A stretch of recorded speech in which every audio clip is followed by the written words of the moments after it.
So hello everyone, I am Vinod Singh and welcome to the current exam. So इस class में हम SSC 2025 के लिए जीके जीएस की पीआईक्यू सीरीज़ का लेक्चर नंबर 19 कवर करने वाले हैं। ठीक है, तो चलिए हमने 18 लेक्चर कंप्लीट कर लिए। आई होप आपने उनका अच्छे से रिवीजन कर लिया है। तो शुरू करते हैं। क्वेश्चन नंबर 1, लगभग 2000 वर्ष पहले कुषाणों ने की दूसरी राजधानी कौन सी? कुषाणों ने अपनी दूसरी राजधानी कौन सी बनाई? देखो, जो आपका ये साउथ इंडिया है, ठीक है, साउथ इंडिया हो गया, तो यहाँ पर कुछ ट्राइब्स आई राज करने। तो ट्राइब्स जो भी आई थी ये तो सेंट्रल एशिया से आई। ठीक है, तो सेंट्रल एशिया, तो ये आपको ध्यान रखना, ये तो आपको पता है, हम कर चुके हैं, तो इसका रिवीजन ही करते हैं। ठीक है, तो सबसे पहले देखो कौन आया, सबसे पहले आई इंडो ग्रीक शाय। ठीक है, तो इंडो ग्रीक शाय, तो ये तो आपको पता है, इंडो ग्रीक शाय। देन कौन आए? देन आए सेथियंस या सकाज कहते हैं जिसे आप, तो सेथियंस, तो सेथियन या सकाज भी आप शक भी कहते हो। ठीक है, तो सकाज हो गया। और फिर कौन आया? फिर आए आपके पार्थियंस। ठीक है, तो पार्थियंस आए। फिर लास्ट में कौन आया? लास्ट में आया पार्थियंस के बाद आए कुषाण। ठीक है, तो कुषाण आए, कुषाणों का ही हमें क्वेश्चन कवर करना है। ठीक है, तो कुषाण से आए।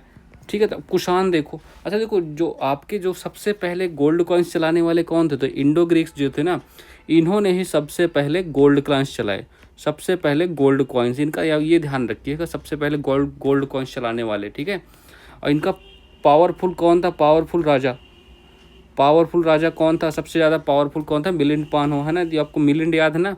तो मिलिंद याद है आपको, तो मिलिंद याद, ध्यान रखिएगा। तो ये कुछ बातें हैं आपको जो हमेशा रिकॉल करते रहना चाहिए ताकि आप भूलो ना। ठीक है, चलो। अच्छा, जो ये कुषाण आया आपकी, ये कुषाणों के बारे में करना है। तो कुषाण किस ट्राइब के थे? इनकी ट्राइब थी, ट्राइब का नाम लिखो, योचिया। तो येचिया ट्राइब। ठीक है, तो योचिया ट्राइब थी। तो ये भी आपको पूछा नहीं गया आज तक, लेकिन क्या पता है एसएससी वालों का, है ना। चलो, तो अभी कुषाण के फाउंडर कौन थे? कुषाण है उसका फाउंडर कौन थे? फाउंडर का नाम लिखो, क्या पता आपने कभी सुना ही ना हो। तो कुजुला कडफिसेस। ठीक है, तो कुजला कडफिसे लिख लो। ठीक है, तो ये आपको ध्यान रखना है, कुजला कडफिसेस और बीमा। ठीक है, तो बीम कडफिसेस, ये आपको दोनों नाम ध्यान रखना है, कडफिसेस। ओके, चलो, तो ये आपको दोनों नाम ध्यान रखना है। तो ये दूसरा राजा था, ये फाउंडर तो सिर्फ यही थे, कजुला कडफिसे। ठीक है, तो कजुला कडफिसे फाउंडर थे कुषाण के, तो ये आपको ध्यान रखना है। अच्छा, कुषाण ही थे जिन्होंने purest form of golden coins चलाए। ठीक है, तो प्योरेस्ट फॉर्म ऑफ, ये आपको ध्यान रखनी है सब, purest form of gold coins. ठीक है, तो purest form of gold coins चलाने वाले कौन थे? गोल्ड कॉइन्स चलाने वाले थे कुषाण। ठीक है, तो purest form of gold coins, ये आपको ध्यान रखना है। ठीक है, और सबसे ज़्यादा मात्रा में, अगर मात्रा भी देखी जाए तो सबसे ज़्यादा गोल्ड कॉइन्स इन्होंने चलाए, सबसे ज़्यादा मात्रा में। ठीक है, सबसे ज़्यादा गोल्ड कॉइन्स लॉन्च करने वाले यही थे। ठीक है, तो गोल्ड कॉइन्स, ये सब बातें आपको ध्यान रखनी है। अब चलो, कुषाण का कोई पावरफुल राजा आपको याद है? पावरफुल, अच्छा ये बताओ, तो सबसे पावरफुल राजा कौन था कनिष्क में? सॉरी, कुषाण में, कनिष्क ही बोल गया, चलो कोई बात नहीं। तो सबसे पावरफुल थे आपके कनिष्क थे। ठीक है, कनिष्क थे। अच्छा, इन्हीं के टाइम पे चौथी बौद्ध काउंसिल भी हुई थी, तो ये आपको ध्यान है, चौथी बौद्ध काउंसिल कब हुई थी? अच्छा, ये बताओ। ठीक है, अच्छा, इन्होंने पहली कैपिटल कौन बनाई? कुषाण का जो था कैपिटल थी, पहली कैपिटल इन्होंने बनाई थी पेशावर। तो पेशावर में अपनी राजधानी बनाई इन्होंने, जिसको हम क्या कहते हैं? पेशावर या पुरुषपुर के नाम से भी जानते हैं, तो पुरुषपुर। ठीक है, तो पुरुषपुर के नाम से भी जाना जाता है। और दूसरी कैपिटल इन्होंने किसको बनाई थी? दूसरी कैपिटल इन्होंने बनाई थी मथुरा को। ठीक है, तो मथुरा आपका राइट आंसर होगा। चलो, अच्छा हाँ, तो मैंने क्वेश्चन पूछा था चौथी बौद्ध काउंसिल कब हुई थी? ठीक, इन्होंने ही शक इरा स्टार्ट किया। ठीक है, कुछ कनिष्क ने ही शक इरा स्टार्ट किया। ठीक है, तो ये तो आपको पता होगा, शक इरा। तो इनके टाइम पर कौन सी काउंसिल हुई थी? फोर्थ बुद्धिस्ट काउंसिल हुई थी। ठीक है, तो फोर्थ बुद्धिस्ट काउंसिल हुई थी, तो इसके बारे में बताओ, तो ये कब हुई थी? तो फोर्थ बुद्धिस्ट काउंसिल कब हुई थी ये बताओ? फोर्थ बुद्धिस्ट काउंसिल, तो ये हुई थी आपकी 78 एडी में। तो 78 एडी में इसका आयोजन किया गया था। ठीक है, तो ये तो आपको इतना पता ही है। ठीक है, चलो। अच्छा, पहले इसके तो इसको मतलब किसके काल में होता? कनिष्क के काल में होता। अच्छा, पहली वाली किसके काल में हुई थी? तो पहली वाली अजातशत्रु हो गया, तो अजातशत्रु के काल में हुई थी पहली वाली। ठीक है, तो अजातशत्रु कब हुई थी? ये 483 बीसी, 483 बीसी में पहली हुई थी। दूसरी कब हुई थी? दूसरी हुई थी आपकी किसके काल में हुआ था? कालाशोक। तो दूसरी टाइम में कालाशोक। ठीक है, तो कालाशोक ये कब हुई थी? लगभग 100 साल बाद, 383 बीसी। ठीक है, तो ये आपको ध्यान रखना है। और तीसरी किसके काल में हुई थी? तो अशोका के काल में। ठीक है, तो अशोका के काल में हुई थी, तो ये सब आपको ध्यान रखना है। अशोका ये कब हुई थी? लगभग 250, तो 250 बीसी के आसपास। ठीक है, तो ये आपको ध्यान रखना है। चलो ठीक है, तो ये आपको पार्ट, और चलो हाँ इतना ही आपको याद रखना है, ठीक है। तो ये फोर्थ वाली तो आपको पता है ना, कुंडल 1 में हुई थी, कुंडल 1 कश्मीर में। दूसरी तो आपकी वैशाली में हुई, तीसरी हुई आपकी पाटलिपुत्र। तो पहली वाली आप बताओ, पहली वाली कमेंट करके तुम लोग बताओ मुझे, ठीक है। तो ऑप्शन नंबर कौन सा करेक्ट आंसर हो गया इसका? मथुरा, ठीक है, मथुरा इसका राइट आंसर है। चलो क्वेश्चन नंबर 2, निम्नलिखित में से कौन गुप्त शासक घटोत्कच का उत्तराधिकारी बना? अब तो गुप्त शासक बताओ, गुप्ता पीरियड हमने अच्छे से किया है ना, गुप्ता पीरियड हम कई बार कर चुके हैं। तो सबसे पहले गुप्ता पीरियड में देखो, गुप्ता एम्पायर में कौन? श्रीगुप्त आ गए। श्रीगुप्त ये फाउंडर है, ठीक है। श्रीगुप्त कौन है? फाउंडर है गुप्ता पीरियड के। इसके बाद कौन आए थे? इनके पुत्र आए थे घटोत्कच, ठीक है। तो घटोत्कच यही तो पूछा गया क्वेश्चन, इनके बाद कौन था, ठीक है। तो ये पूछा गया क्वेश्चन, घटोत्कच के बाद कौन आया? चंद्रगुप्त फर्स्ट, ठीक है। तो चंद्रगुप्त फर्स्ट आए घटोत्कच के बाद। देन कौन आया? देन हमारे आए समुद्रगुप्त, ठीक है। तो समुद्रगुप्त, तो समुद्रगुप्त का नाम आपको ध्यान रखना। समुद्रगुप्त के बाद कौन आया? समुद्रगुप्त के बाद भी आए हमारे चंद्रगुप्त सेकंड, ठीक है। तो चंद्रगुप्त सेकंड आए, ठीक है। तो ये आपको सब ध्यान रखना है। तो घटोत्कच, चंद्रगुप्त फर्स्ट। अच्छा, सबसे पहले महाराजा धीराज की उपाधि किसने धारण की? इनको ही हम रियल फाउंडर कहते हैं। चंद्रगुप्त फर्स्ट को रियल फाउंडर के नाम से जाना जाता है, मतलब वास्तविक संस्थापक यही थे, रियल फाउंडर हो गए। और महाराजा धीराज की उपाधि धारण की, बहुत बार ये क्वेश्चन पूछा गया, महाराजा धीराज की उपाधि सबसे पहले किसने धारण की थी? तो चंद्रगुप्त फर्स्ट ने धारण की थी। तो ये आपको ध्यान रखना है, ठीक है। चलिए और क्या बता सकते हो? और चंद्रगुप्त सेकंड के बारे में बताओ। चंद्रगुप्त सेकंड बताओ, इन्होंने कौन सा टाइटल धारण किया था? इन्होंने टाइटल लिया था विक्रमादित्य का, है ना। तो विक्रमादित्य, ठीक है। तो विक्रमादित्य का टाइटल किसने धारण किया था? चंद्रगुप्त सेकंड ने धारण किया था। तो इनकी एक पुत्री वाली कहानी आपको बहुत ज़्यादा फेमस है। तो इनकी एक डॉटर थी, डॉटर का क्या नाम था? इनकी पुत्री का क्या नाम था? इनकी पुत्री का नाम था प्रभावती। प्रभावती देवी, मैंने ये कहानी सुनाई होगी आपकी, प्रभावती नाम था। इन्होंने इसकी शादी की, प्रभावती जी की शादी की इन्होंने रुद्रसेन सेकंड से। तो रुद्रसेन सेकंड से इन्होंने इसकी शादी कर दी, जो कि ये वकाटक वंश के थे। तो वकाटक वंश के थे, ठीक है। तो कुछ टाइम बाद इनकी मृत्यु हो गई, रुद्रसेन जी की मृत्यु हो गई। देन इस वकाटक वंश का भी पालन पोषण चंद्रगुप्त सेकंड के द्वारा ही हुआ। तो ये तो आपको पता है ना। और चंद्रगुप्त सेकंड का काल को हम इसको ही गोल्डन एज कहते हैं। गोल्डन एज था, गोल्डन पीरियड था गुप्ता डायनेस्टी का, गोल्डन पीरियड, गोल्डन एज के नाम से आप जानते हो, ठीक है। तो ये अभी आपको, ये आप सब पता है वैसे, ठीक है। और नवरत्न भी इन्हीं काल में होते हैं ना, नवरत्न। तो नवरत्न भी आपको ध्यान रखने हैं, ठीक है। तो ये सब आपको ध्यान रखना है। चलिए अब क्वेश्चन पे आते हैं। तो घटोत्कच के बाद कौन आया शासन? चंद्रगुप्त फर्स्ट, यही आपका आंसर हो गया होगा, चंद्रगुप्त फर्स्ट, ठीक है। अच्छा, कुमारगुप्त के बारे में पता है? इन्होंने ही, मतलब कुमारगुप्त है, फाउंडेड नालंदा यूनिवर्सिटी, है ना। तो इनका ये लिख लो, फाउंडेड नालंदा। तो ये क्वेश्चन भी बहुत बार आपने एग्जाम में देखा होगा। फाउंडेड नालंदा यूनिवर्सिटी को फाउंडर कौन थे? कुमारगुप्त थे, ठीक है। तो ये आपको पता है। स्कंदगुप्त के बारे में क्या बता सकते हो? स्कंद, ऑप्शन तो यही आपका करेक्ट है, ठीक है। स्कंदगुप्त के, इन्होंने, इनके टाइम पे किसने अटैक किया था? अटैक किया था हुनाज ने, ठीक है। तो अटैक आया था, किसने अटैक किया था? हुनाज ने। ये क्वेश्चन भी बनता है, हुनाज ने अटैक किया, सक्सेसफुली इन्होंने हरा दिया इनको। तो ये आपको पता है, ठीक है। तो रजिस्टर्ड, सक्सेसफुली रजिस्टर्ड, तो ये आपको ध्यान रखना, सक्सेसफुली, ठीक है। तो ये आप पता है। चलो, तो option number B correct answer है, ठीक है। देखो ये सब मैंने मौर्य पीरियड, गुप्ता पीरियड सब हमने कर रखे हैं, ठीक है। तो क्वेश्चन फर्स्ट भी हमने किया था। तो ये सब हम रिवीजन मोड पे चल रहा है। तो सब देखो, अब मैं कह रहा था ना, अगर तुमने शुरू के 15 क्लासेस बड़ी बढ़िया से कर ली, तो बाकी की क्लासेस आप लोग आराम से कर पाओगे, आप आंसर कर पाओगे। तो यूरोपीय लोग केवल व्यापार करने की मानसिकता से भारत आए थे। यह सिलसिला निम्नलिखित में से किस यूरोपीय देश द्वारा शुरू किया गया? देखो पहले लिखो तुम लोग कैसे स्टार्ट हुआ था। सबसे पहले कौन आए थे? भारत। तो भारत आए थे पोर्तुगीज़। इनके बारे में तो आपको चीज़ें पता होनी चाहिए। पोर्तुगीज़ आई, देन कौन आए? डच आए, ठीक है। देन डच आए, ठीक है। डच के बाद कौन आए? डच के बाद हमारे इंग्लिश आए, जिन्होंने हमें मतलब बहुत लूटा। इंग्लिश के बाद कौन आए? इंग्लिश के बाद आपके आए डेन, ठीक है। इंग्लिश के बाद आपके डेन या डेनिस आए, ठीक है। डेनिस के बाद कौन आए? डेनिस के बाद आए फ्रेंच, ठीक है। तो फ्रेंच आए। तो ये क्रम आपको ध्यान रखना, ये क्रम भी कई बार पूछ ही लेता है एग्जाम वाला, कुछ भी पूछ सकता है। तो पोर्तुगीज़ से सबसे पहले कौन आया था? वास्को डी गामा आए थे। ये तो जग जाहिर है, आपका कक्षा 5 का बच्चा भी बता ही देगा। तो वास्को डी गामा साहब आए थे कब?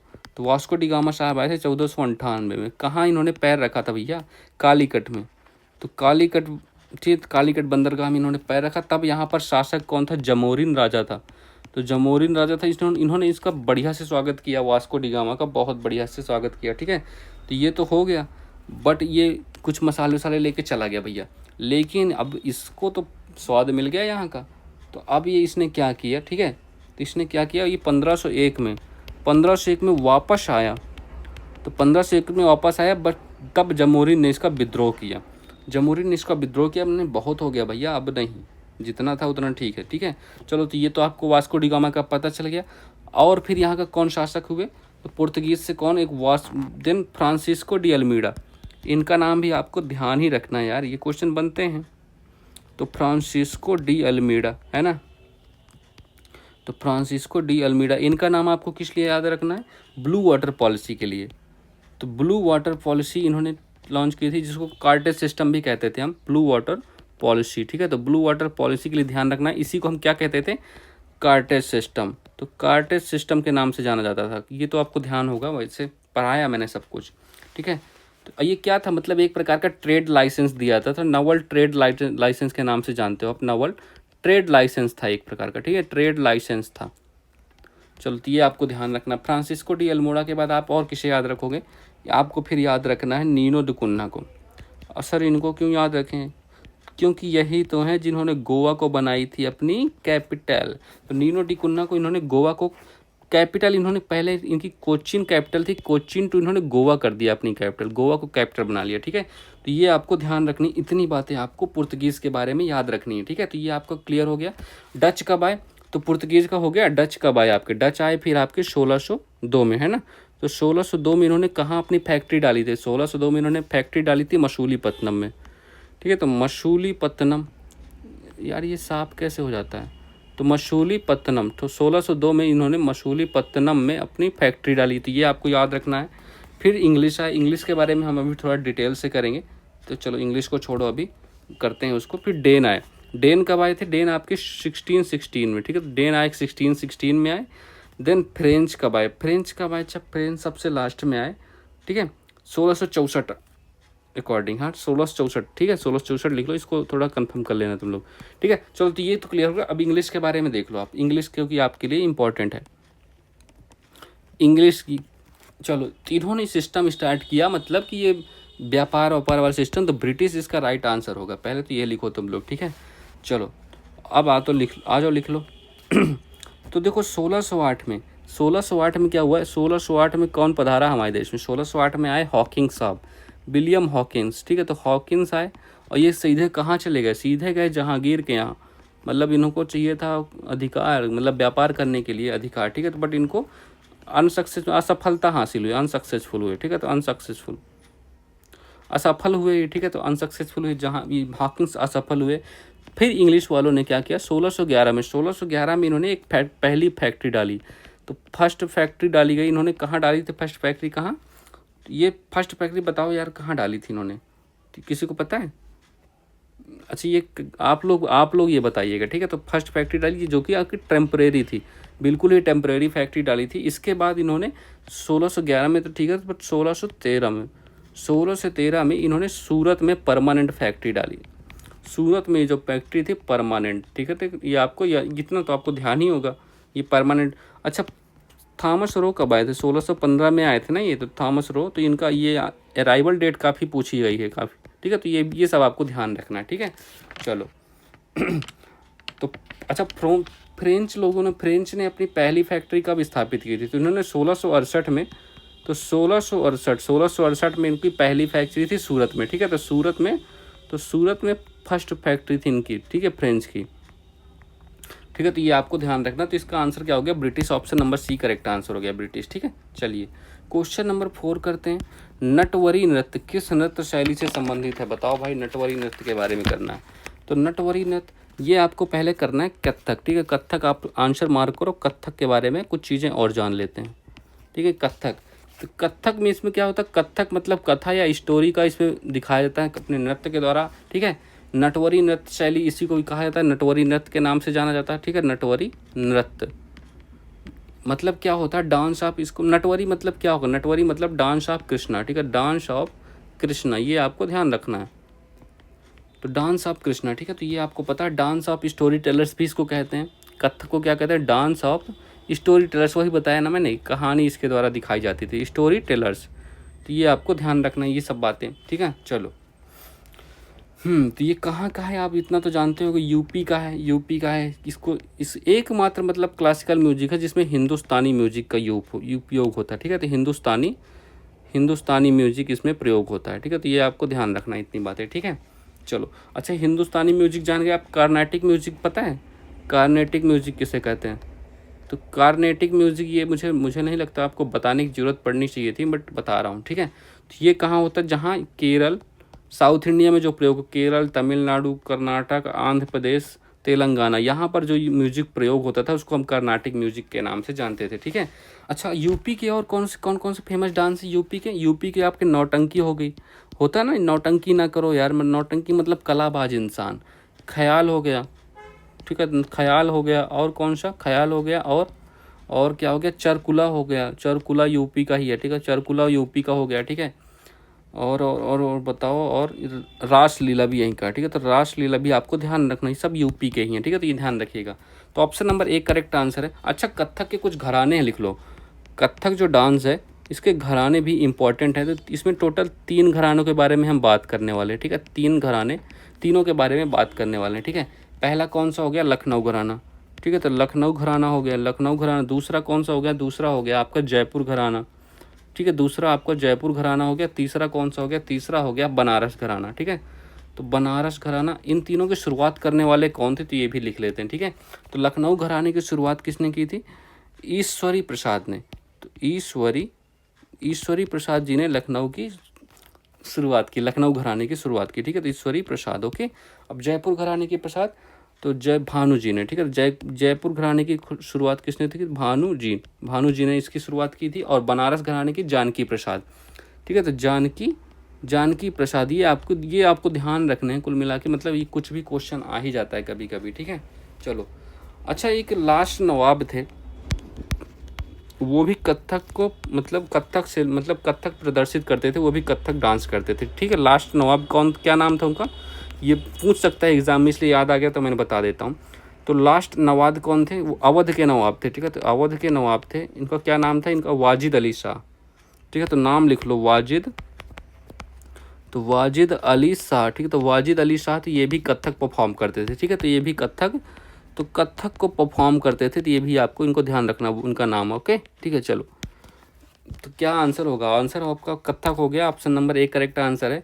कुचिपुड़ी कहाँ का डांस है, बताओ। कुचिपुड़ी आपका आंध्र प्रदेश हो गया, कथकली केरल हो गया, है ना, उड़ीसी हो गया उड़ीसा, तो ये आपको पता ही है। चलो नेक्स्ट क्वेश्चन नंबर 5 करते हैं। किस विटामिन की कमी से रिकेट्स नामक रोग होता है, रिकेट्स। अच्छा, विटामिन का पता है आपको, विटामिन का क्या सीन है, इनकी खोज कैसे हुई, तो इनका खोज क्या कह लो, इनका नामकरण कैसे किसने किया, ठीक है। तो डिस्कवरी या नामकरण एक ही बात है, ठीक है, इनके लिए डिस्कवरी। चलो डिस्कवरी नाम की, तो 1912 में, तो विटामिन की खोज थी 1912 में, किसने की थी, करने वाले कौन थे, तो कैशिमीर, इनका नाम लिख लीजिए, कैशिमीर फंक, ठीक है। तो कैशिमीर फंक ने इनकी खोज की थी विटामिन की, ठीक है। तो हम इसको फादर ऑफ लिख लो, फादर ऑफ विटामिन थेरेपी। तो फादर ऑफ विटामिन थेरेपी के नाम से भी जानते हैं, ठीक है। तो ये भी आपको ध्यान रखना है, ठीक है। चलिए, तो ये हो गया विटामिन की खोज किसने की थी। अब विटामिन 2 प्रकार से हमने डिवाइड किया था विटामिन को, कैसे डिवाइड किया था। एक तो हो गया आपका वाटर सॉल्युबल, ठीक है। तो वाटर सॉल्युबल हो गया, वाटर सॉल्युबल। एंड दूसरा क्या हो गया, दूसरा हो गया आपका फैट सॉल्युबल, ठीक है। तो फैट सॉल्युबल हो गया। इनको याद रखने की ट्रिक भी आपको पता था। वाटर सॉल्युबल कौन सी, बीसी का आप कई तरीके से यूज करते हो, है ना, बीसी हो गया। और फैट सॉल्युबल क्या है, कीड़ा KEDA, ठीक है। तो कीड़ा याद रखना है फैट सॉल्युबल के लिए, ठीक है। चलो, तो ये अब आ जाओ, कुछ रोग करते हैं, रोग ही तो पूछा है ना, हाँ। चलो विटामिन और उनके रोग कर लेते हैं, उनके नाम भी करते हैं, ठीक है। तो ये आपकी, क्योंकि पूछे जाते हैं विटामिन से क्वेश्चन बनता है। चलो, तो इधर लिखो विटामिन, तो ये लिखो विटामिन, ठीक है। तो विटामिन का नाम है। देन ये लिखो, इनके नेम लिखो, ठीक है। विटामिन नेम और इनका डिसीज़ लिखो, ठीक है। चलो अच्छा, आंसर कीजिएगा, अगर जो भी आपको आ रहा होगा उसके आंसर कीजिए। विटामिन के नाम लिखो, पहले ए हो गया। बी को हम बाद में करेंगे, क्योंकि अगली क्लास में मैं क्वेश्चन लेने वाला हूँ बी के बारे में, तो उसमें हम पूरा कवर करने वाले हैं, और उसका अलग भी थोड़ा है, ज़्यादा भी है तो हम वहीं ख़त्म कर लेंगे, ठीक है। तो ए का क्या सीन है, ए का क्या नाम है, ए को हम विटामिन रेटिनॉल के नाम से जानते हैं, इसका वैज्ञानिक नाम रेटिनॉल है। कौन सी बीमारी होती है, जीरोथैल्मिया, है ना, जीरोथैल्मिया, तो ये आपको ध्यान रखना है। तो जीरोथैल्मिया बीमारी होती है विटामिन ए की कमी से। विटामिन सी का क्या नाम होता है, एस्कॉर्बिक एसिड। तो एस्कॉर्बिक एसिड होता है विटामिन सी का नाम, एस्कॉर्बिक एसिड विटामिन सी का नाम। इसकी कमी से कौन सा होता है, स्कर्वी। स्कर्वी या आपको चर्म रोग के नाम से, चर्म रोग जो समझते हो ना, त्वचा संबंधी रोग होता है विटामिन सी की। विटामिन डी, इसका क्या नाम होता है, कैल्सीफेरोल। तो विटामिन डी का नाम होता है कैल्सीफेरोल नाम होता है, ठीक है। तो ये आपको ध्यान रखना, विटामिन डी का क्या नाम हो गया, कैल्सीफेरोल हो गया। इसकी कमी से कौन सा रोग होता है, रिकेट्स। देखो भैया, अगर आपके जोड़ों में, घुटनों में अभी से दर्द हो रहा होगा इस उम्र में भी, तो आप विटामिन डी की टेस्ट करवा लो। इसी वजह से हड्डियों में कमजोरी हो जाती है विटामिन डी की कमी से। क्योंकि दिल्ली में जो रहता है ना यार, दिल्ली में यहाँ धूप नहीं पहुँचती। दिल्ली का, अगर दिल्ली में आप रहते हो या धूप से बचा हुआ है आपका कमरा, तो आपको ज़रूर करा लेना चाहिए विटामिन डी का टेस्ट, ठीक है, आपके लिए अच्छा है। चलो, विटामिन ए का क्या नाम है, टोकोफेरोल, ठीक है। विटामिन ए का नाम है टोकोफेरोल। इसकी कमी से कौन सा रोग होता है, विटामिन ए से मतलब एंटी स्टेरिलिटी, मतलब नपुंसकता हो जाते हैं, मतलब आप फिर बच्चे पैदा करने की क्षमता कम हो जाती है आपकी, ठीक है। तो एंटी स्टेरिलिटी, तो ये आपको विटामिन ई की कमी से होता है, ठीक है। चलिए, विटामिन के का नाम क्या बताओ भाई, के का नाम पता है आपको, फाइलोक्विनोन, है ना। तो के का नाम हो, विटामिन के का नाम है फाइलोक्विनोन। ये नाम आपको लिख लेना है और याद भी कर लेना, सिर्फ लिखने बस से काम नहीं चलेगा, ठीक है। इससे क्या होता है, इससे अगर इसकी कमी से क्या होता है, ब्लड क्लॉटिंग नहीं होती। जो ब्लड क्लॉटिंग है, ब्लड क्लॉटिंग होनी चाहिए, ब्लड क्लॉटिंग नहीं होने से आपकी बहुत प्रॉब्लम होती है, आप बीमारियों से लड़ने में आपकी क्षमता कम हो जाती है, ठीक है। तो ये आपको ध्यान रखना है। तो आपका आंसर कौन सा होगा, तो आपका आंसर विटामिन किस कम, रिकेट्स रोग हो। तो रिकेट्स रोग में क्या होता है, छोटे बच्चों को होता है, हड्डियाँ वगैरह टेढ़ी हो जाती है। तो option number D correct answer होता है, ठीक है। तो ये विटामिन डी की कमी से होता है मेनली। चलिए, ठीक है, नेक्स्ट क्वेश्चन करते हैं। क्वेश्चन नंबर 6, संवैधानिक संशोधन अधिनियम ने पंचायती राज संस्थाओं को संवैधानिक दर्जा, कौन सा संशोधन था, तो पंचायती राज संस्था, पंचायती राज इंस्टीट्यूशन, ठीक है। तो PRI के बारे में हम करने वाले हैं। पहले तो यार तुम लोग कमेटीज़ के बारे में, मतलब कितनी कमेटीज़ आई, सब कमेटीज़ के नाम मैं यार रिवाइज पहले कर चुके हैं हम लोग, अब बस हमें रिवीजन करना है कमेटीज़ का, ठीक है। तो कितनी कमेटी का नाम आपको ध्यान है, कमेंट करके बताओ जितनी भी कमेटी आपको याद आ रही हो। पहले, सबसे पहले बलवंत राय मेहता।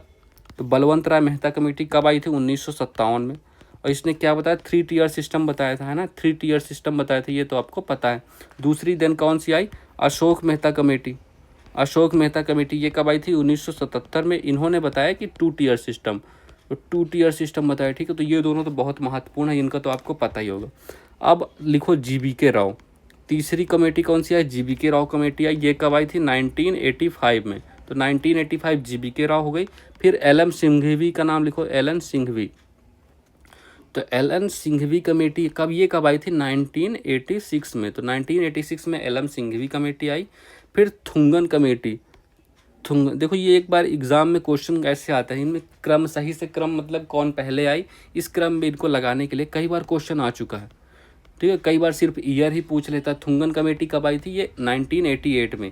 एक और लिख लो यहीं पर, गॉडगिल कमेटी, ठीक है। तो गॉडगिल कमेटी, तो गॉडगिल कमेटी कब आई थी भैया, ये भी आई थी 1988 में। तो ये देखो सारी कमेटीज़ मैंने लिख दी है, हमने पहले कर लिया था, इसलिए मैंने सिर्फ रिवीजन करवाया है। तो ये कमेटी आप ईयर वाइज याद कर लीजिएगा, और इनका क्रम से लगाने के लिए क्वेश्चन आता है कई बार। अब चलो करते हैं अपना PRI सिस्टम। पंचायती राज इंस्टीट्यूशन में मेनली आपको क्या याद रखना है, 2 संविधान संशोधन याद रखना, उसमें आपका पूरा कवर हो जाएगा। एक तो ये 73वां संविधान, तो 73rd हो गया, कॉन्स्टिट्यूशनल अमेंडमेंट एक्ट, ठीक है, एक ये हो गया। और दूसरा कौन सा है, 74th कॉन्स्टिट्यूशनल अमेंडमेंट एक्ट, ठीक है। इन दोनों के बारे में हम अच्छे से कर लेते हैं कवर, ठीक है। तो देखो 73rd वाला ये कब आया था, ये आया था 1992 में। देखो इसी से जो PRI हैं, इनको ना कॉन्स्टिट्यूशनल वो क्या स्टेटस मिल गया, ठीक है, कॉन्स्टिट्यूशनल। तो कॉन्स्टिट्यूशनल स्टेटस किससे मिला, तो ये इसी से मिला, ठीक है। तो कॉन्स्टिट्यूशनल स्टेटस, संवैधानिक जो स्टेटस है, वो 73rd कॉन्स्टिट्यूशनल अमेंडमेंट एक्ट से मिला, ठीक है। इसके द्वारा क्या हुआ, हमारे संविधान में कौन से चेंज, भाग कौन सा जुड़ा, भाग देखो, भाग जुड़ा 9, भाग 9 जुड़ा। इसका क्या विषय था, इसका विषय का नाम, इस भाग का क्या नाम था, पंचायत। पंचायत नाम से भाग 9 जुड़ गया, ठीक है। तो ये आपको ध्यान रखना है। और इसमें कौन कौन से आर्टिकल आए, आर्टिकल कहाँ से कहाँ तक ले गए, आर्टिकल आए 243 से, तो 243 आर्टिकल से 243 और, ठीक है, 243 और इतने आर्टिकल इसमें ऐड हुए, तो ये भी आपको ध्यान रखना है। और क्या ऐड हुआ, इसमें ऐड हुई आपकी अनुसूची 11, अनुसूची 11 भी इसमें ऐड हुई, ठीक है। इसका क्या विषय था, इसका था पंचायत नाम से, ठीक है, पंचायत। और इसमें टोटल कितने विषय थे, टोटल इसमें विषय थे 29 विषय।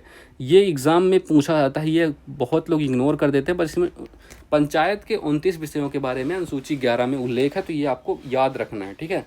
चलिए, तो अच्छा ये लागू कब हुआ, ये संविधान संशोधन जो हुआ इसको लागू कब किया गया, लागू हमने किया फिर इसको 24 अप्रैल, है ना, 24 अप्रैल लिख लो, ये डेट बहुत इंपॉर्टेंट, 24 अप्रैल 1993। इसीलिए हम 24 अप्रैल को कौन सा दिवस मनाते हैं, पंचायती राज दिवस। तो पंचायती राज दिवस के रूप में कौन सा दिन मनाया था, 24 अप्रैल, ठीक है। तो ये ध्यान रखना है। अच्छा, एक आर्टिकल 40 है, आर्टिकल 40 में भी ग्राम पंचायतों का गठन है, तो पंचायतों का गठन, ठीक है, तो ये भी आपको ध्यान रखना है, ठीक है। तो आर्टिकल 40 भी है, भूलना मत इसको। अब चलिए करते हैं अपना 74th कॉन्स्टिट्यूशन अमेंडमेंट एक्ट, ठीक है। तो ये भी कब हुआ था, ये भी 1992 में हुआ था। तो ये किसके लिए था, इसमें क्या जुड़ा, भाग, इसमें जुड़ा भाग 9th है, ठीक है, 9th ए, ठीक है, तो भाग 9th है जुड़ा इसमें। तो इसमें इसका नाम क्या रखा गया, नगर पालिकाएँ या म्यूनिसिपालिटीज़, ठीक है, तो नगर पालिकाएँ, तो नगर पालिकाएँ ये हो गया। इसमें कौन से आर्टिकल जुड़े, आर्टिकल लिख लो, आर्टिकल कहाँ से कहाँ तक, तो 243 पी से, ओ के बाद जो आगे आया 243 पी से 243 जेड जी, तो 243 जेड जी, ये मत भूलिएगा, ये मैं कह रहा हूँ फिर से, ये हर बार मैं क्लास में करवाता हूँ, तो इनको भूलिएगा मत। इसके द्वारा अनुसूची कौन से जुड़ी, तो अनुसूची जुड़ी 12वीं नंबर, तो 12वीं अनुसूची जुड़ी, ठीक है। इसमें भी नगर पालिकाएँ इसमें आपका विषय रहा, और इसमें कितने विषय जोड़े गए नगर पालिका से संबंधित, ठीक है। तो इसमें आपके टोटल 18 विषय, तो टोटल 18 विषय, ये ध्यान रखिएगा, ठीक है। तो बस इतना ही आपको याद रखना है, ये भी लागू हुआ था 24 अप्रैल 1993 को, तो बस इतना ही आपको याद रखना है, ठीक है। तो ये ध्यान रखिएगा।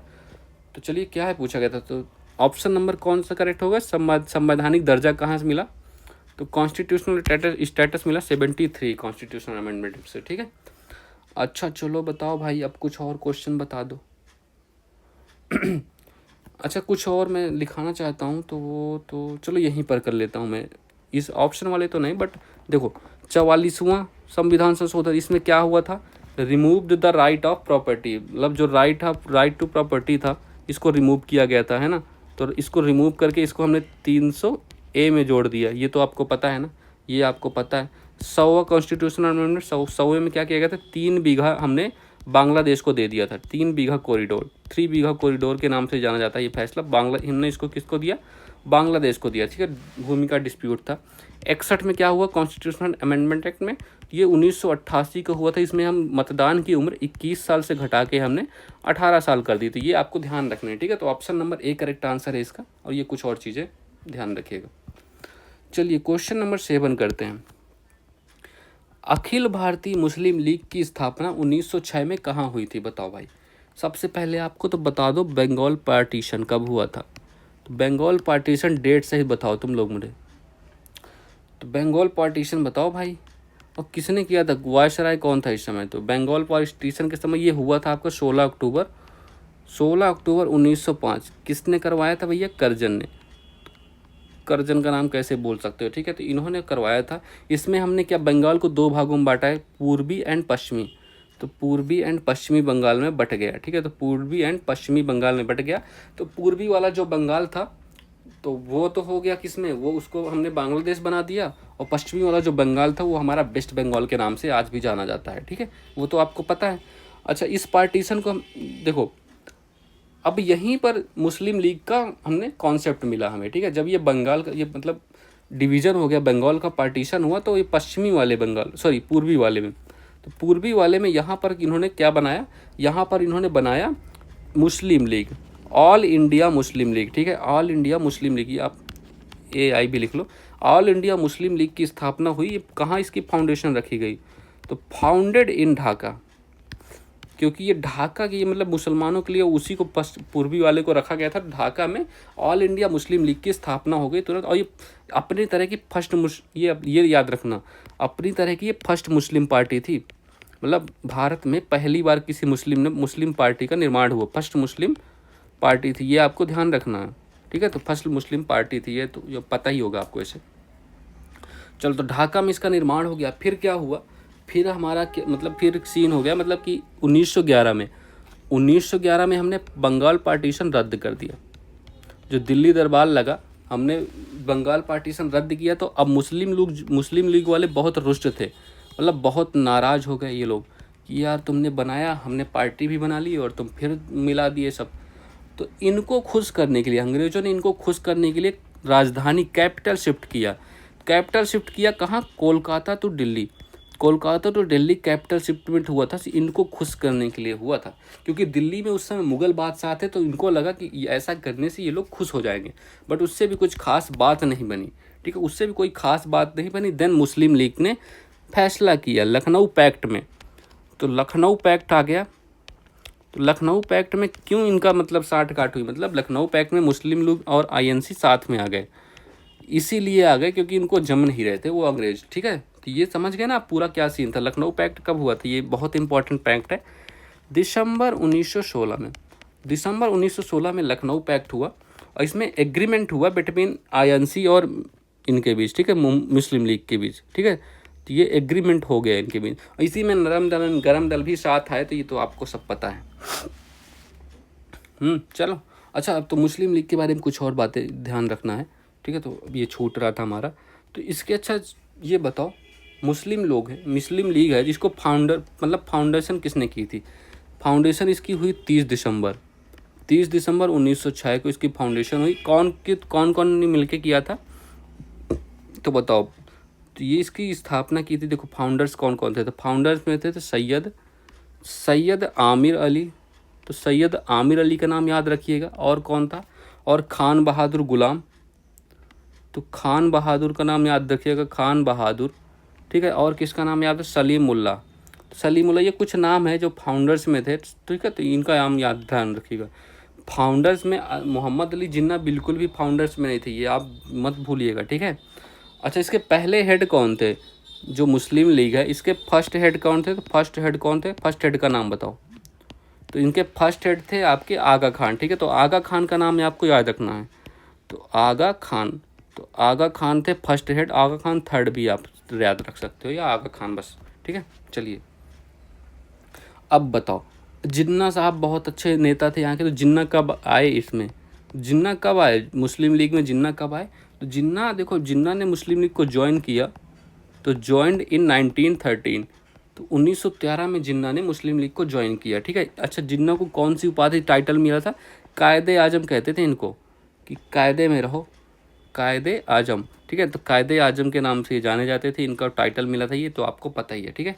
चलो, अच्छा, एक और काम किया था मुस्लिम लीग ने 16 अगस्त की डेट थी, 16 अगस्त 1946 को इन्होंने डायरेक्ट एक्शन डे बनाया था। तो ये आपको ध्यान रखना है, ये एग्ज़ाम में आ सकता है, डायरेक्ट एक्शन डे।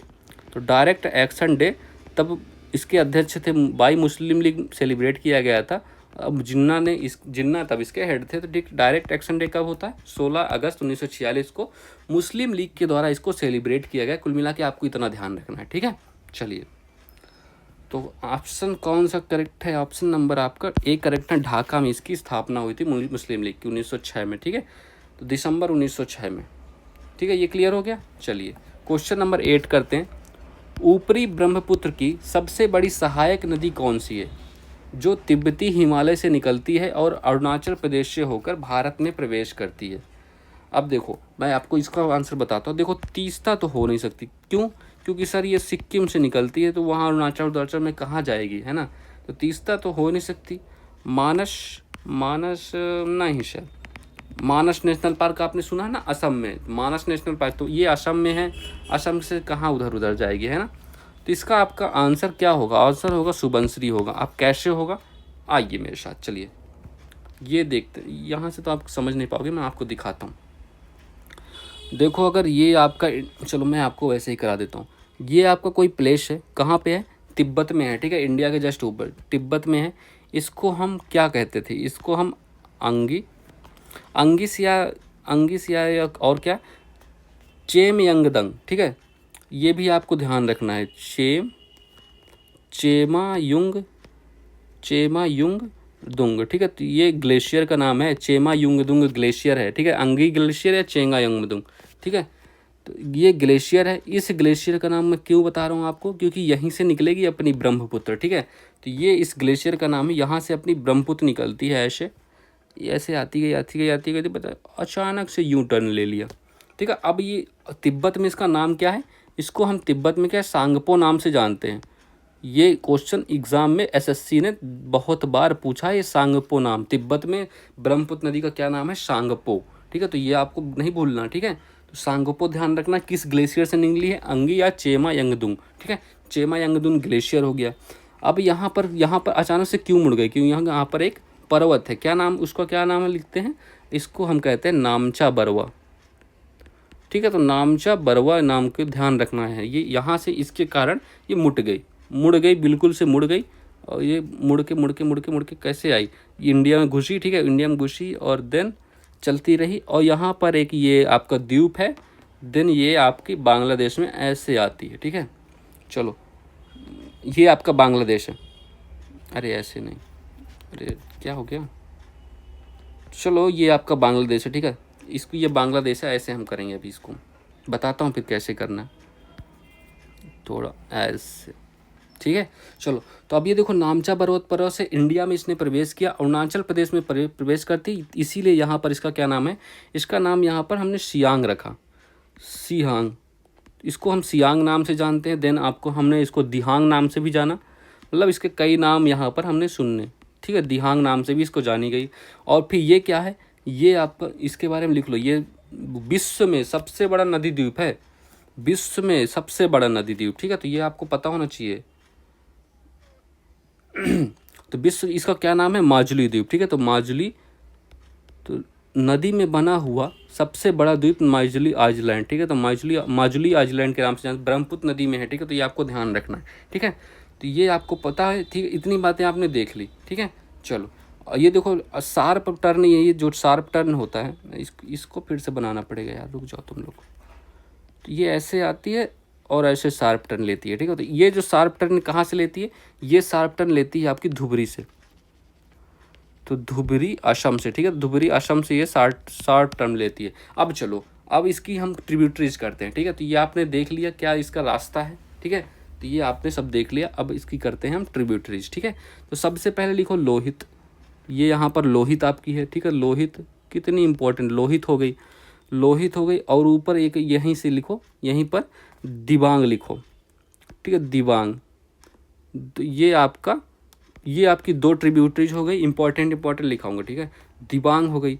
और फिर यहीं पर ऊपर से ही, यहाँ तिब्बत से लेके अरुणाचल प्रदेश में होती हुई यहीं पर जुड़ती है, इसका क्या नाम है, सुबनसिरी। तो इसको क्या कहते हैं, सुबनसिरी। तो सुबनसिरी, ठीक है। तो सुबनसिरी के नाम से जानी जाती है। और नीचे से यहीं पर पास में नीचे से इसको क्या कहते हैं, ये आपकी धनसिरी कहलाती है, ठीक है। तो धनसिरी या धनसरी, आप कुछ भी कह लो। तो धनसिरी या सुबनसिरी को भी मैं फिर से लिख देता हूँ, ठीक है। तो सुबनसरी, ठीक है। तो सुबनसरी, ये आपको ध्यान रखना, सुबनसरी धनसरी। तो तिब्बत से निकल के अरुणाचल प्रदेश में होते हुए मिलती, यही तो आपका आंसर बन गया है ना। फिर आपका ये यहाँ पर एक मानस है, इसको क्या कहते हैं, मानस कहते हैं, ठीक है। तो मानस हो गया। और फिर यहाँ पर एक सिक्किम से होते हुए आपकी ये कौन सी आ गई, ये तीस्ता है, ठीक है, तीस्ता। तो ये सब आपको ध्यान रखनी है, ट्रिब्यूटरी जिसकी याद रखिएगा, ठीक है। चलो, इतना बस इतना ही आपको ध्यान रखना है। अब ये बांग्लादेश में आती, इधर से हमारी कौन सी आ रही है, the one and Holi Ganga, है ना। ये आके इधर से ये भी बांग्लादेश में गई। अब जैसे ही देखो, इनके नाम याद रखना है, नाम में इम्पोर्टेंस है। जैसे ही गंगा बांग्लादेश में घुसती, यहाँ पर तो गंगा है, ठीक है। बट जैसे ही बांग्लादेश में घुसते इसका क्या नाम हो गया, गंगा का नाम क्या हो गया, पद्मा। तो बांग्लादेश में घुसते ही इसका हमने नाम पद्मा कर दिया। अब ये ब्रह्मपुत्र जैसे ही बांग्लादेश में घुसी, इसका क्या नाम हो गया, इसका नाम हो गया जमुना, ठीक है। तो ब्रह्मपुत्र का नाम जमुना हो गया। अब ये जैसे ही दोनों मिल गए, संगम के बाद इनका क्या नाम हुआ, संगम के बाद इनका नाम हुआ मेघना, ठीक है। अब मेघना फिर ये बंगाल की खाड़ी में गिर जाती है, ठीक है। तो ये बस इतना ही आपको ध्यान रखना था इस ब्रह्मपुत्र नदी के बारे में, ठीक है। क्लियर हो गया पूरा मैटर। चलिए, तो आपको इसमें भी आप देख सकते हो, वैसे इतना समझ नहीं आ रहा इसलिए मैंने अलग से बना के दिखा दिया, ठीक है। चलो, तो ऑप्शन नंबर कौन सा, option number B correct answer है। हमने देखो गंगा कर लिया, गंगा नदी का पूरा सिस्टम कर लिया, यमुना नदी कर लिया, अब ब्रह्मपुत्र भी हमने कर लिया। ऐसे ही हम धीरे धीरे लास्ट लेक्चर तक हम सारी नदियाँ कवर करने वाले हैं, ठीक है। नंबर 9, उस्ताद बिलायत अली खान के उस्ताद हैं। अब बताओ भैया, तो ये हैं किसके, सितार से संबंधित है, ठीक है। अब सितार के बारे में कुछ चीज़ें हम करते हैं। सितार, इसको हम और क्या, तंतु वाद्य यंत्र के नाम से जानते हैं, ठीक है। तंतु वाद्य यंत्र के नाम से हम इसको जानते हैं, ठीक है। तो ये आपको पता है, तंतु वाद्य यंत्र के नाम से जानते हैं। तो इसके कौन कौन से फेमस हैं, मतलब इसके, ठीक है, प्लेयर कौन कौन से हैं। तो पंडित एक रविशंकर हो गए। एक्सपोनेंट्स कौन कौन से हैं, तो पंडित रविशंकर, बहुत ही फेमस नाम है, मेरे फेवरेट हैं भैया ये तो। पंडित रविशंकर, अरे यार क्या लिख रहा हूँ, तो पंडित रविशंकर हो गए, देखा, ठीक है। और कौन सी, इन्हीं की पुत्री हो गई अनुष्का शंकर। तो अनुष्का शंकर इन्हीं की पुत्री है, ठीक है। तो अनुष्का शंकर भी हो गई सितार वादक। और कौन सी हो गई, और बिलायत खान तो है ही है, ठीक है। तो बिलायत खान जी तो आपके क्वेश्चन से ही मिल गए आपको। और कौन कौन से हैं, और इमरात खान, ठीक है। तो इमरात, तो इमरात खान, इमरात खान भी आपको ध्यान रखना है, इमरात खान। एंड और क्या लिखोगे, निखिल बनर्जी, हाँ निखिल बनर्जी, ठीक है। तो निखिल बनर्जी का नाम आपको कैसे भूल सकते हो, निखिल बनर्जी, तो निखिल बनर्जी हो गई। एंड अनुपमा भागवत, ठीक है। तो एंड अनुपमा भागवत, तो ये सब नाम आपको ध्यान रखना है, अनुपमा भागवत। तो ये सब किससे संबंधित है, ये सब आपके सितार से संबंधित है, अनुपमा भागवत वगैरह, ठीक है। अच्छा, पंडित रविशंकर की बुक्स हैं, तो पंडित रविशंकर की कुछ किताबें हैं जो महत्वपूर्ण है, कौन कौन सी हैं। माई लाइफ माई म्यूजिक, ये ध्यान रखिएगा, बिल्कुल बहुत इंपॉर्टेंट है, माई लाइफ माई म्यूजिक। तो माई लाइफ माई म्यूजिक इनकी फेमस बुक हो गई। और एक कौन सी है, एक रागमाला। तो 2 बुक हैं, इनको दोनों बुक बहुत इंपॉर्टेंट है, तो दोनों बुक का नाम आप ध्यान रखिएगा बिल्कुल, ठीक है। अच्छा, ये किस घराने से संबंधित है, तो ये मैहर घराने से संबंधित है, पंडित रविशंकर तो मैहर घराने से संबंधित है, ये आपको ध्यान रखना, मैहर घराना भी। चलो, और इन्हीं को, ये पहले इंडियन हैं, first Indian to receive Grammy, है ना। तो first Indian to receive Grammy award, ठीक है। तो ये आपको ध्यान रखना है, रिसीव ग्रैमी, ओके। चलो, तो रिसीव ग्रैमी अवार्ड पाने वाले पहले इंडियन थे। और ये किस एल्बम के लिए दिया गया था, तो एल्बम का नाम भी लिख लो, बेस्ट मीट्स ईट्स, ठीक है। तो ये आपको ध्यान रखना, बेस्ट मीट्स ईट्स, तो ये आपका इनका एल्बम है, इसके लिए इनको ये अवार्ड मिला था, ग्रैमी अवार्ड, ठीक है। तो ये आपको ध्यान रखना, पहले इंडियन है जिनको ग्रैमी अवार्ड मिला था, ठीक है। तो इतना आपको पता हो गया, पूरा कर लिया आपने। सितार इसका राइट आंसर है, उस्ताद बिलायत खान के लिए, ठीक है। अच्छा, चलो कुछ और क्वेश्चन बताओ। फर्स्ट फीमेल बताओ, तो first female musician to receive Grammy, जिनको ग्रैमी मिला, तो ग्रैमी अवार्ड पाने वाली पहली महिला कौन है, ये बताओ। तो ये इनका क्या नाम है, तन्वी शाह। ये नाम आपने नहीं सुना होगा, तन्वी शाह, तो अब सुन लिए हैं ना, तो अब ध्यान रखिएगा तन्वी शाह जी का नाम, ठीक है। तो ये आपको ध्यान ही रखना पड़ेगा। चलो, अच्छा, ये बाकी कौन कौन से एक्सपोनेंट हैं, तबला मृदंग। चलो, तबला का करते हो, तबला के कौन कौन क्या क्या जानते हो। अभी हाल ही में जिनकी डेथ हुई है उनका नाम कैसे भूल सकते हो, जाकिर हुसैन। तो जाकिर हुसैन का नाम आपको याद रखना तबला के लिए। और क्या याद रखेंगे, और आप किशन महाराज, तो किशन महाराज का नाम आपको ध्यान रखना, किशन महाराज का। और क्या याद रखना है, अनुराधा पाल का, ठीक है। तो अनुराधा पाल, ठीक है। तो ये कुछ नाम आपको तबले के लिए याद रखना है। और कौन सा है, मृदंगम का लिख लो, मृदंगम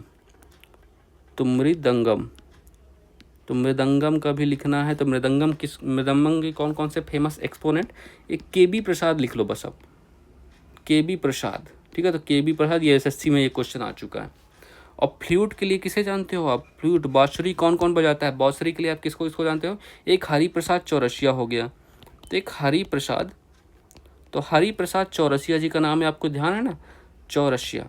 तो हरिप्रसाद चौरसिया जी बजाते हैं बांसुरी, ठीक है। अब पन्नालाल घोष उनका नाम लिखो, तो पन्नालाल घोष, ठीक है। तो ये कुछ एक्सपोनेंट हैं आपके फ्लूट के, मृदंगम के। अच्छा, KM सुब्रह्मण्यम भी शायद मृदंगम ही बजाते हैं, KM सुब्रह्मण्यम, ये मुझे कंफ्यूज हो रहा थोड़ा, KM सुब्रह्मण्यम, ये क्योंकि SSC ने ये क्वेश्चन भी पूछा है, मुझे याद कैसे नहीं आ रहा।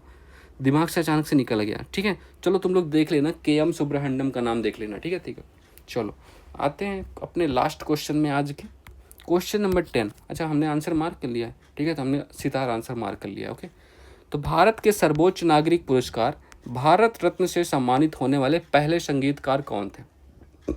तो ये बताओ, ये कौन थे? एम.एस. सुब्बुलक्ष्मी। एम.एस. सुब्बुलक्ष्मी थे सर, इनका नाम, बिल्कुल इनका नाम ही लगना है, इनके बारे में करना है, ये बहुत ही महत्वपूर्ण क्वेश्चन है। तो एम.एस. सुब्बुलक्ष्मी, ठीक है। चलो आ जाओ करते हैं। तो इनको कब मिला भारत रत्न? भारत रत्न सबसे पहले प्रदान प्राप्त किया था इन्होंने 1998 में। तो 1998 में इनको भारत रत्न मिला, ठीक है। इन्हीं को रैमन मैग्सेसे भी अवार्ड मिला था, जिसको क्या कहते हैं? एशिया का नोबल। तो रैमन मैग्सेसे अवार्ड, तो रैमन मैग्सेसे अवार्ड के नाम अवार्ड भी इनको मिला, जिनको हम एशिया का नोबेल कहते हैं, एशिया का नोबेल, ठीक है। तो एशिया का नोबेल ये आपको ध्यान रखना, ये कब मिला इन्हें? तो ये मिला इन्हें 1974 में, ठीक है। तो ये तो भारत रत्न मिला 1998 में, रैमन मैग्सेसे कब मिला इनको? 1974 में मिला, ठीक है। तो ये आपको ध्यान रखना। अच्छा, तो यूनाइटेड नेशंस जनरल असेंबली में परफॉर्म भी किया इन्होंने, कब परफॉर्म किया? इसमें परफॉर्म किया इन्होंने, तो परफॉर्मेंस कब दी? 1966 में, ठीक है। तो यहाँ पर इनकी परफॉर्मेंस, क्या लिख रहा हूँ यार, तुम लोग बताते भी नहीं हो। तो परफॉर्मेंस यहाँ पर इनकी कब हुई थी? परफॉर्मेंस इनकी यहाँ हुई थी 1966 में, ठीक है। तो 1966 में यूनाइटेड नेशन जनरल असेंबली में इनकी परफॉर्मेंस हुई, तो ये भी आपको ध्यान रखना है। अच्छा, इनको और क्या क्या हम जानते हैं? क्वीन ऑफ कर्नाटिक म्यूजिक, ठीक है, कार्नेटिक म्यूजिक। तो क्वीन ऑफ कार्नेटिक म्यूजिक, ठीक है। तो अब किंग किसे कहते हैं बताओ भाई? क्वीन ऑफ कार्नेटिक म्यूजिक तो आपने देख लिया, किंग किसे कहते हैं? कार्नेटिक म्यूजिक का राजा, ठीक है, कार्नेटिक म्यूजिक कहते हैं, ये तो आपको पता हो गया, ठीक है। अच्छा, कार्नेटिक से आपको कुछ याद आता है? कार्नेटिक वॉर, कार्नेटिक वॉर के बारे में बताओ भैया। कार्नेटिक वॉर पहला कब से कब हुआ था? पहला हुआ था, रिवीजन है करवा रहा हूँ, 1740 से 48, ठीक है। इसमें कौन सी संधि हुई थी? एक्स ला चैपल, ठीक है। तो एक्स ला चैपल की संधि से ये खत्म हुआ, ठीक है। दूसरा कब हुआ था? दूसरा हुआ था आपको 1749 से लेके 54 तक। और तीसरा कब हुआ था? तीसरा 1757 से 1763, ठीक है। एक ट्रीटी ऑफ पेरिस हुई इसमें, ठीक है। तो ये आपको ध्यान रखना, ट्रीटी ऑफ पेरिस। तो ये भी आपको कार्नेटिक वार आपका रिवीजन हो गया फटाक से। तो क्वीन ऑफ कार्नेटिक म्यूजिक कौन थी? एम.एस. सुब्बुलक्ष्मी जी, ठीक है। तो ये आपको ध्यान रखना है। चलिए, अच्छा, फादर ऑफ कार्नेटिक तो आपको मार्क कर लिया ना, option number D correct answer है। फादर ऑफ कार्नेटिक म्यूजिक ये बताओ, फादर ऑफ कार्नेटिक म्यूजिक कौन थे? तो पुरंदर दास जी, ठीक है। तो पुरंदर दास, तो फादर ऑफ कार्नेटिक म्यूजिक कौन थे? Purandar Das ji father of Carnatic music थे, ये भी आपको ध्यान ही रखना है। चलो, ट्रिनिटी ऑफ कार्नेटिक म्यूजिक मतलब 3 लोग होंगे, इन तीनों का नाम बताओ। तो ट्रिनिटी कौन थे? एक पहले त्यागराज हो गए, तो त्यागराज हो गए, टी से त्यागराज, ठीक है, त्यागराज हो गए, ठीक है। दूसरा दीक्षितर हो गए, ठीक है, दूसरा हो गए दीक्षितर, और तीसरा नाम क्या है? तीसरा नाम है आपका श्यामा शास्त्री, ठीक है। तो श्यामा शास्त्री जी का नाम आपको ध्यान रखना है, क्या लिख रहा हूँ? तो श्यामा शास्त्री, ठीक है। तो ये आपको तीनों नाम ध्यान रखना है कि इनको ट्रिनिटी ऑफ कार्नेटिक म्यूजिक कहते हैं। त्यागराज, दीक्षितर एंड श्यामा शास्त्री, तीनों लोगों को, ठीक है। तो ये ट्रिनिटी ऑफ कार्नेटिक म्यूजिक के नाम से जाने जाते हैं। सेकंड म्यूजिशियन जिनको भारत रत्न मिला, से बताओ भाई, सेकंड म्यूजिशियन जिनको भारत रत्न प्राप्त हुआ, तो ये किसको मिला था? यही आपको, जिन्होंने अभी आपको पढ़ा, पंडित रविशंकर। तो बहुत कुछ बजाते थे ये, आप समझ रहे होगे। तो पंडित रविशंकर, ठीक है। तो पंडित रविशंकर किस लिए अभी हमने पढ़ा था? सितार के लिए हमने, ठीक है, सितार के लिए हमने पढ़ा था। इनको कब मिला था? तो भारत रत्न इनको कब मिला? भारत रत्न 1999 में, 1998 में मिला था सुब्बुलक्ष्मी जी को, है ना। तो सुब्बुलक्ष्मी जी को कब मिला था? 1998 में। और 99 में किसे मिला? पंडित रविशंकर जी को, ठीक है। थर्ड म्यूजिशियन जिनको भारत रत्न मिला, थर्ड म्यूजिशियन उस्ताद बिस्मिल्लाह खां। तो उस्ताद बिस्मिल्लाह खान, ठीक है। तो बिस्मिल्लाह, इनका भी नाम आपको ध्यान रखना। उस्ताद बिस्मिल्लाह खान को कब मिला था? इनको 2001 में, ठीक है, 2001 में इनको मिला था। तो थर्ड म्यूजिशियन जिनको, तो तीनों म्यूजिशियन याद रखिएगा। पहली बार किसे भारत रत्न मिला? एम.एस. सुब्बुलक्ष्मी, दूसरी बार पंडित रविशंकर, तीसरी बार उस्ताद बिस्मिल्लाह खान को, ठीक है। तो ये आपको ध्यान रखने हैं। चलिए, so that's all for this class. Please यार तुम लोग लाइक कीजिएगा, शेयर कर दीजिएगा और सब्सक्राइब करना मत भूलिएगा, ठीक है। तो आप ये क्लास करके रिवीजन भी कर लिया करो यार, ठीक है। रिवीजन करोगे तभी याद रहेंगी चीज़ें और आपके एग्ज़ाम में हेल्प हो पाएगी तभी, ठीक है। ऐसे तो आप भूल जाओगे सारी चीज़ें, ठीक है। चलिए, so all the best for all SSC exams, have a good day and thank you everyone.